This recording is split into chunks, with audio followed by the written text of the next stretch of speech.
चलिए आज की इस वीडियो की शुरुआत करते हैं। सबसे पहले क्या करना है हम लोग, ये जो साइंस का जो फंडा है न्यूटन्स इक्वेशन ऑफ मोशन क्या है। तो सबसे पहले आपको मैं बारी बारी से तीनों जो न्यूटन्स इक्वेशन ऑफ मोशन है इसको मैं लिखूंगा। तो जनरली तीन इक्वेशन होते हैं, तीनों को मैं वन बाय वन लिखता हूं। Newton's first equation of motion, first equation of motion.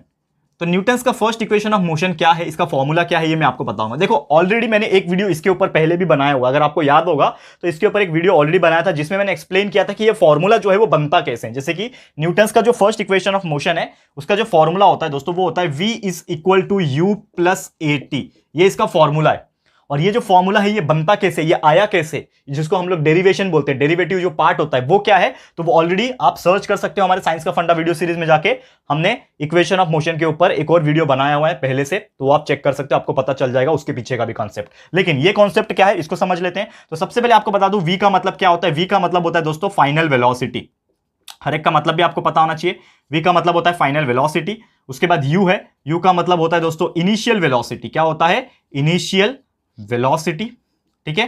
फिर ए का जो मतलब होता है दोस्तों ये होता है acceleration due to gravity. A का मतलब होता है acceleration due to gravity. And इसके बाद जो आपको लास्ट में टी दिख रहा होगा, ये जो टी होता है it is nothing but the time period. ठीक है, कितना टाइम लग रहा है। अब आपको ये चीज तो पता चल गया, that is v is equal to you plus A t. आपको याद रखना है बस ये चीज, रट्टा मार लो चलेगा, इस चीज को रट्टा मार सकते हो, फॉर्मूले को तो रट्टा ही मारना पड़ता है ना दोस्तों, लेकिन उसके पीछे का लॉजिक भी पता होना चाहिए। ठीक है, तो क्या बोल रहा है न्यूटन्स इक्वेशन ऑफ मोशन, पहला न्यूटन्स इक्वेशन का मोशन बोलता है v is equal to you plus A T, यानी final velocity is equal to initial velocity plus acceleration multiply by time. Clear है। अब इसको यूज कैसे करना है, ये तो हो गया आपका फॉर्मूला। इसको यूज कैसे करना है, तो लेट्स सपोज आपको कोई क्वेश्चन पूछेगा जिसमें कोई भी चीज अननोन रहेगा। जैसे आपको कोई क्वेश्चन पूछता है, ठीक है ना, कि एक एरोप्लेन है, क्या है, एक एरोप्लेन है, ये जो है इनिशियल वेलोसिटी इसका है 10 मीटर पर सेकेंड, समझ लो 10 मीटर पर सेकेंड इसका इनिशियल वेलोसिटी है, और उसका एक्सेलरेशन ड्यू टू ग्रेविटी हो रहा है 10 मीटर पर सेकेंड स्क्वायर, और साथ ही में दे दिया है कि इसको लगता है टाइम 5 मिनट।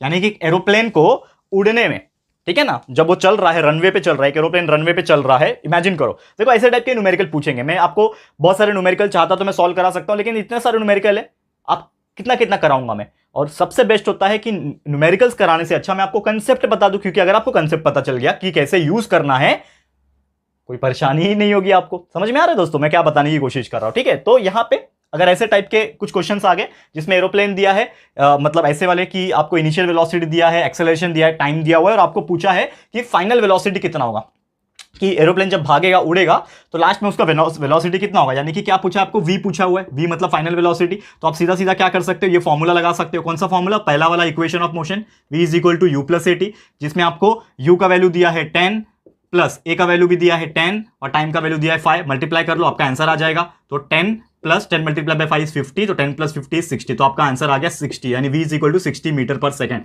तो ये आपका आंसर आ गया। इसी प्रकार के न्यूमेरिकल्स आपको पूछे जाएंगे। पता कैसे चलेगा कि कौन सा फॉर्मूला यूज करना है, सबसे बेस्ट है जो पूछा रहेगा। अब इसमें क्या पूछा था, वेलोसिटी पूछा था, तो वेलोसिटी किसमें है, पहले वाले फॉर्मूले में है, v is equal to you plus A t, और क्या दिया हुआ है, गिवन में क्या दिया है। तो सबसे पहले गिवन में क्या दिया है देखो, समझो, और क्या फॉर्मूला अप्लाई कर सकते हो वो देखो। तो इसमें क्या अप्लाई किया हमने, first equation of motion apply कर दिया, v is equal to you plus A t apply कर दिया। और इसी प्रकार आपको अगर कोई भी क्वेश्चन पूछेगा तो आप इसको सॉल्व कर सकते हो, कोई भी टाइप का न्यूमेरिकल हो। ये हो गया हमारा पहला इक्वेशन ऑफ मोशन, और कैसे उसको यूज करना है आपको पता चल गया।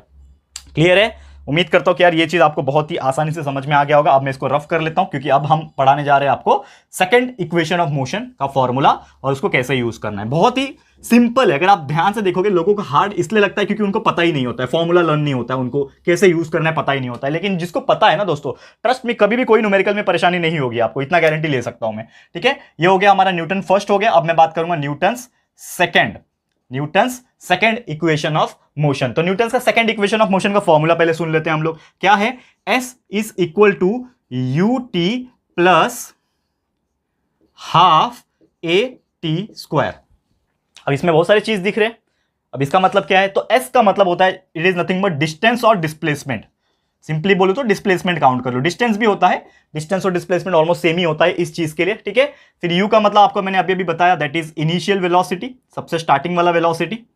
ठीक है, इनिशियल वेलोसिटी। t का मतलब आप जानते ही हैं, t जब भी दिख गया तो आपको पता चल गया कि मैं बात कर रहा हूं टाइम पीरियड के बारे में। ठीक है, हाफ तो एक नंबर है, कोई लेने की जरूरत नहीं। A is nothing but again acceleration, ठीक है, ए का मतलब एक्सेलरेशन हो गया ड्यू टू ग्रेविटी, और टी वापस से टी आ गया, मतलब वो टाइम पीरियड है। यानी कि सेकंड इक्वेशन ऑफ मोशन क्या बोलता है हमें न्यूटन्स का, कि S is equal to u t plus half a t square. तब सबसे पहले इसको क्या करो, रिवाइज करो अपने मन में कि S is equal to u t plus half a t square is the second equation of motion. पहला क्या था, V is equal to you plus eighty.